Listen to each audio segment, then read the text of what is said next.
Sometimes we just want to get along and be friends. You know when? Yes, when you want to play some co-op games. In this video we're gonna rank the best co-op games, in our opinion, that we have played recently. So you can tell us, where's Gloomhaven? We didn't play. No. That's the thing, they can. Oh, you can. Unless we disable comments. Should we?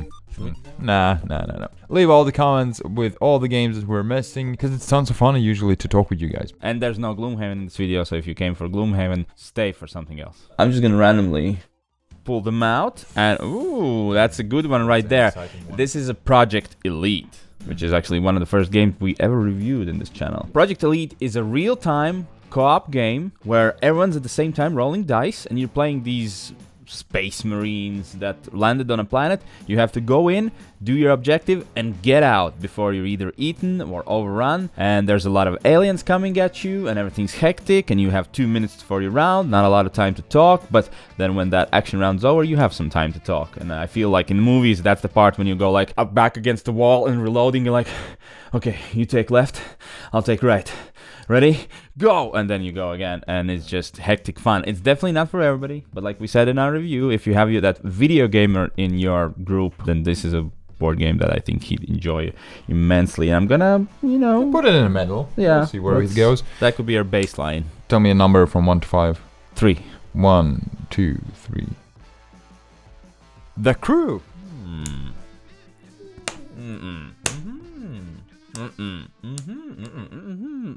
Okay.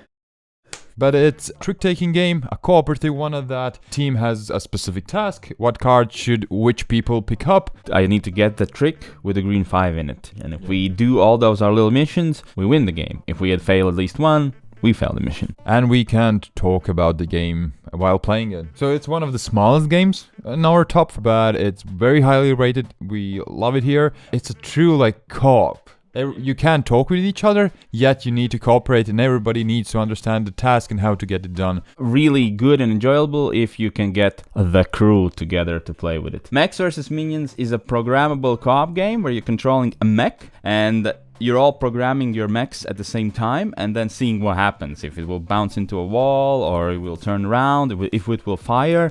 And there are different scenarios where you're trying to accomplish different objectives. You have to reach certain spaces, you have to kill a certain amount of minions. Maybe there's a boss fight, and it's an amazing production, really fun co-op game. No. Yeah, I saw that. Harry Potter Battle of Hogwarts. I'll put it here. Yeah, I'll agree. It's a lovely cooperative game, deck building game with tons of fun. What deck building means, there's a big store. You can use up your money to buy new cards and improve your deck. It's a very, very satisfying game. It's a bit broken. It can get to a situation where it's really, really tough to win. You can't control it, really. You're almost there, and then just the random will screw you over. And you've been playing for an hour, and you're like, we have to redo this now? It's the best Harry Potter game there is. It's a lightweight cooperative game with tons of fun, except when you lose miserably. We're moving on to Marvel United. Oh, that's a tricky one. Marvel United is a super simple, very accessible co-op game where each player picks a role of a hero, and you pick a bad guy that you play against, and each bad guy is different, he acts differently, each hero is quite different, which is surprising because the hero decks consist of 12 cards, and they managed to make them really unique. And there's practically no text in the game, and it plays like 30 to max 60 minutes, and it's a very accessible game. So if you have that non-gamer friend that you like superhero movies, he'll be into this game, guaranteed. What is it? Spirit. Oh, come on. Yeah. Wow, you even left room there. Interesting. You can easily play it solo, and a lot of people, I think even most people, enjoy it solo. And it's also like the solo experience, even if you play multiple players. You have your own island, and you have your own hand of cards that have ton of these effects that somehow combo. And it's pretty tricky to get through that all by yourself. And if you're trying to match up things with everybody else, it's a lot of info, a lot of things to keep track of. So essentially, it is like a shared solo experience. But it is a co-op game for sure, and it is a complex one. Here, you play as spirits and try to get rid of all the invaders by playing cards, getting new cards, getting more power, and just trying to get rid of pesky people. You start the game, everybody has 4 cards, and everybody's like, this one works like that, so I have to do maybe this one. I think if you would just record a session of this game and not show the video, you think that there's a cult meeting of some sort. They'll go like, yeah,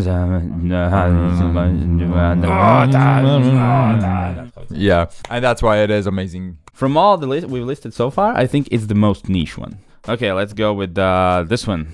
I have really light ones. You have really heavy ones and I have really light ones. MicroMacro is a very unique game. It's essentially a huge map of a city where you have to find little specific things. It's not your ordinary like Where's Waldo type of thing, because all the pictures are like a sequence of actions. Here I see a guy standing on a street, but if I look a bit back, I see him walking across the street, then getting out of the car, then he's driving the car, then he's getting into the car, and I can see where he's coming from and what he's been doing. And that's the like main catch of this. You're trying to figure out the sequence of things that have happened. This one's tricky. I'd like to move it above the crew, maybe even above Project Elite. No, above the crew? Above the crew? No. What about above the crew? I think the crew is a lot more challenging. You will get more out of it. This is a fun, yeah, really but awesome not game, everyone but not likes better. trick taking. Yeah, but not everybody Fine. will enjoy this one. Well, good luck seeing where my next one goes then. Sleeping Gods. Wow, okay. You left room right here, right? Yeah. I'd actually put Sleeping Gods above Spirit Island. Narrative is the most important thing for me in the games. And then Sleeping Gods is just dripping with narrative. So that's why I would put Sleeping Gods above Spirit Island. You can move it if you want. Yeah. While you're doing that, I'm gonna explain that Sleeping Gods is a huge story game, an open world story game where you can travel wherever in this huge book that asks for resources. There is a game element there, but overall it's just this exploration of talking with people, fighting with monsters. The only thing you know is that you need to get as many totems as you can, but you don't know where they are, how to get them. This will be for the strategists. This will be for people who want the thematic feeling. Everyone's like, okay, here comes the Gloomhaven. Finally. I mean, how long has it taken for the Gloomhaven? Okay, you waited long enough. Here it is. The Mind. Well, over there. No. It's not gonna be there. Here, above Harry Potter. The Mind is definitely a love or hate game. There's no turns. You can't speak. Why are we even here? But you had a really good point. Because when you get together with friends, because you want to, know what's been happening, and you play, for example, Spirit Island, you're too preoccupied with just the game. The game. Oh wow, we didn't even really talk. When you play this, since you can't talk there about the game. So the whole idea is that each player gets a card with a number, and you very simply need to put in an ascending order. While we're playing this game, you can talk about life, about everything else, just not the game. When I was a kid, and you will get somewhere high up, and then everyone's like, "Oh, let's jump down," and you're like, "Okay, I'm gonna jump now." It's so scary. And same thing here. You're like holding that 10. Now, no. Okay, now. It's just a really cool experience, but I can get it why it's not for everyone, because depends for what reasons you're getting into these games. Yeah. Let's put one biggie, toughie. Okay. Which is Eldritch Horror. When we started this channel, which was like 2 years ago, a bit less than 2 years ago, you said, I played this game 30 times this year. And I thought, wow, that's amazing. How can you play that one game that many times? But now that number has gone down, mostly because of, these guys here. And all of these guys there, and all those guys there. It's about just you being all investigators, and you find monsters, and you try to improve and find monsters. You improve, fight monsters, find clues, and find monsters. And then you move, and then you fight monsters. As you can improve so much, you can upgrade your characters, and it feels very lively and open world. But so where are you gonna, what? So high up? Where is it going? Okay, and that's the last time you see this game on this list. Well, what games do we miss? Each of you, while we're doing this, thought, okay, next one should be this game.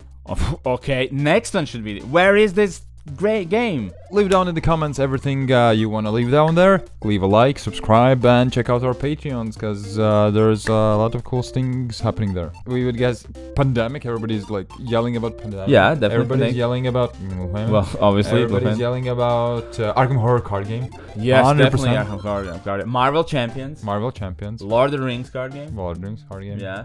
Again, all great games. Just didn't make our list.